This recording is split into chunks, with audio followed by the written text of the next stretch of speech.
It is week 6 of the high school football season and week 6 of our KMA football preview extravaganza right here. I'm Martin Ryan Matheny. Don't forget all of our coverage on KMA 960 and KMA FM 99.1 comes your way at 6:20 tonight with the Iowa Western Community College high school football preview show, followed by the Red Oak Chrysler Football Connection show, and then the scoreboard show, brought to you by Key Chevy in Oakland and Keys Auto Center, your Ford and GM dealer in Harlan, 6:20 until midnight each and every Friday night, including this one. And we mentioned the Connection show. We've got 22 reporters out and about here tonight, and we're going to run them down right here and right now. East Sac County at Shenandoah.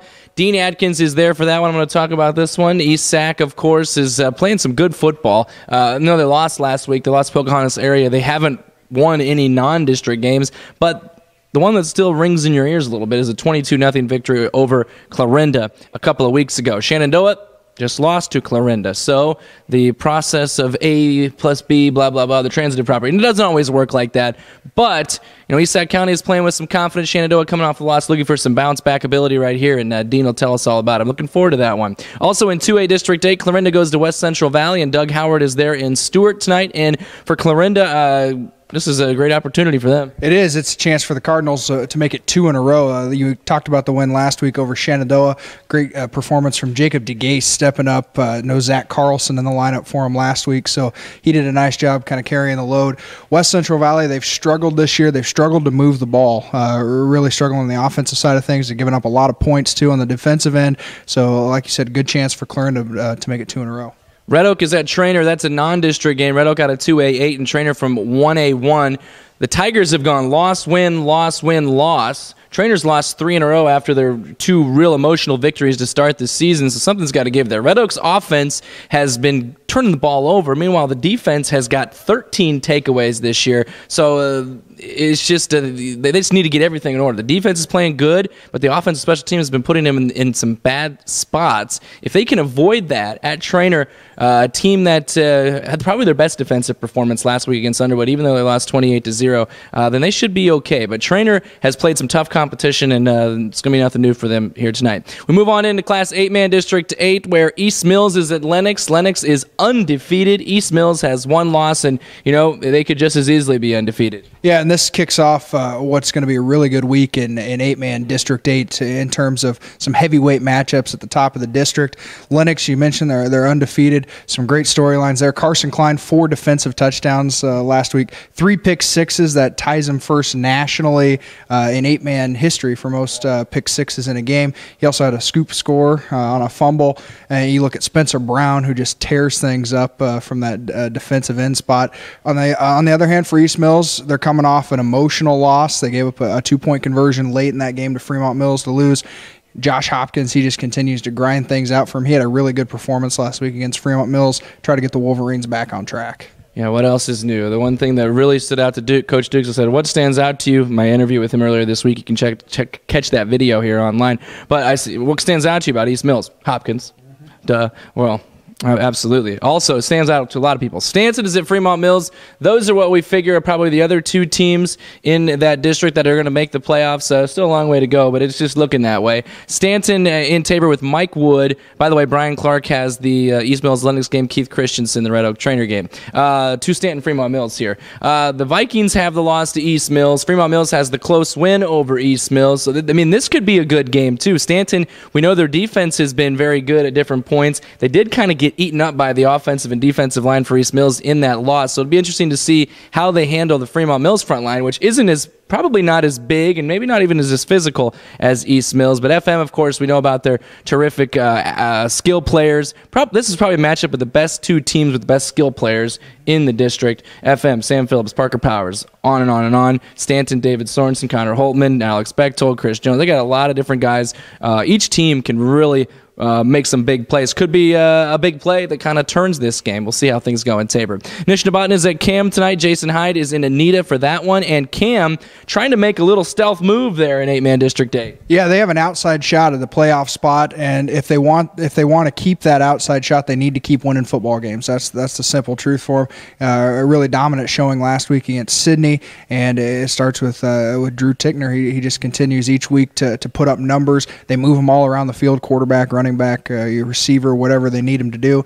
Nishnabotna, they're coming off a stretch of 3 really tough games. They had Fremont Mills, East Mills, Lennox they had to play. So any team that plays those 3 teams back to back to back is going to be beat up. So Nishnabotna, it's not a reprieve playing Cam, but maybe a little bit of a chance here to open things up against the Cougars. Sydney at Essex. Casey Herzberg is there for that one, and this is a matchup for either of these 2 teams. Just get back on the right track. Sydney's had a tough schedule the last couple of weeks as well, losing to Cam last week. Essex has not won in district play, hasn't won since week 1. So again, a good chance for each team to get back on track. And I think maybe Sydney's been beat up, Essex has been beat up. Maybe some of the players that have had the injuries will be healthy enough to play this week, and they'll just go mano a mano, and with 2 healthy teams, just may the best team win there. On to Missouri, where Mound City is at Northwest Nottoway tonight, and Eric Chamberlain has that one.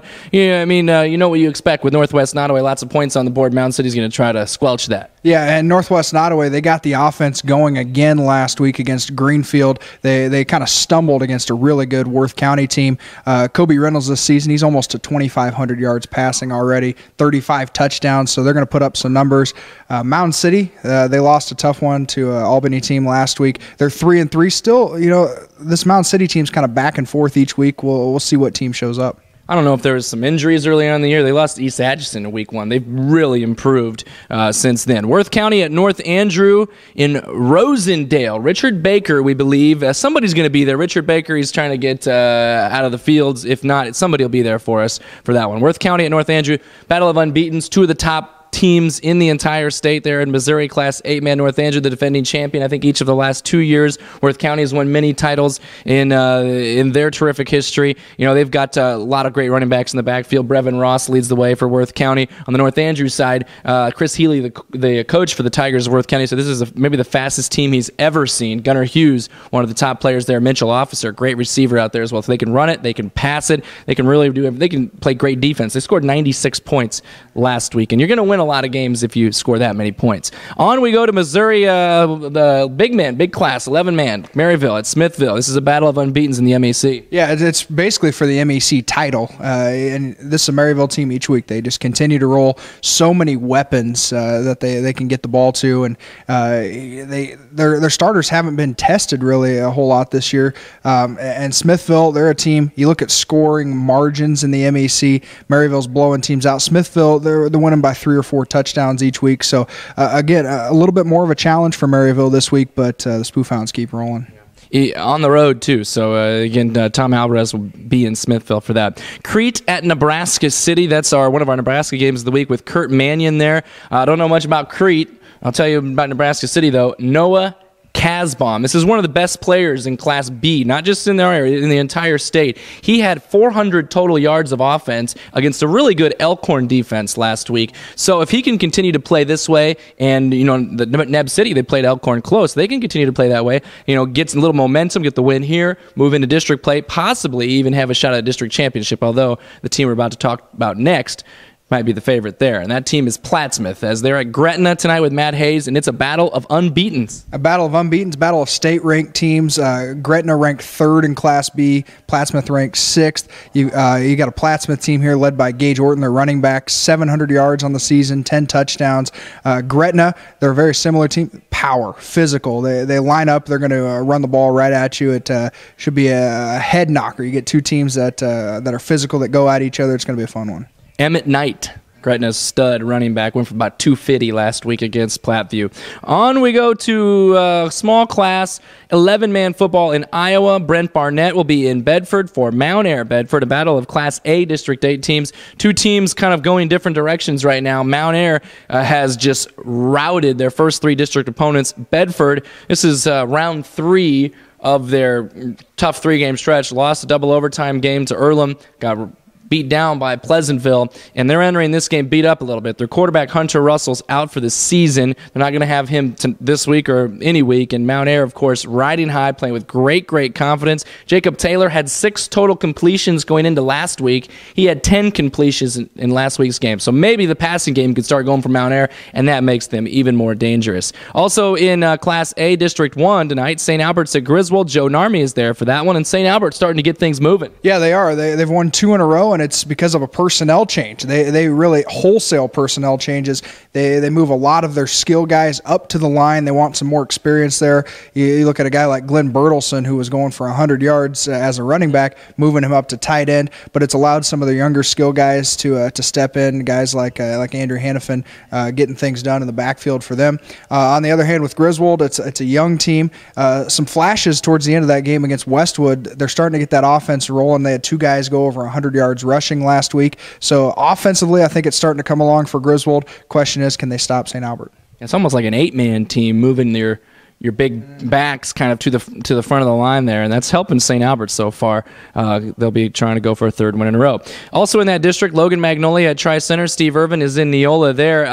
Logan Magnolia is just playing maybe the best football in Class A right now. I mean, they're the defending champions, so they've lost to one team, and that's an undefeated 1A team in Underwood. And they're playing some great football right now. Tri-Center has not won a game, so you could predict kind of how this one's going to go. Tri-Center, though, I know they're going to play with some pride, and they're going to try to be as physical as possible with that Lomont team, which I think they don't care if you want to be physical. They love that stuff. So they'll get after it once again tonight there in Neola. Audubon at Riverside, also in that district, also seems like a little bit of a mismatch there with Kent Larson and Oakland. Yeah, Audubon starting to get things back on track. Nice win for them last week against Maple Valley Anthenoto. A guy we talk about almost every week is Matthew Smith-Peterson, MSP on defense. Well, last week he did not lead the defense in tackles. That's Elijah Zager stepping up with 10 tackles for Audubon. So the defense, they pitched a shutout against Maple Valley Anthenoto.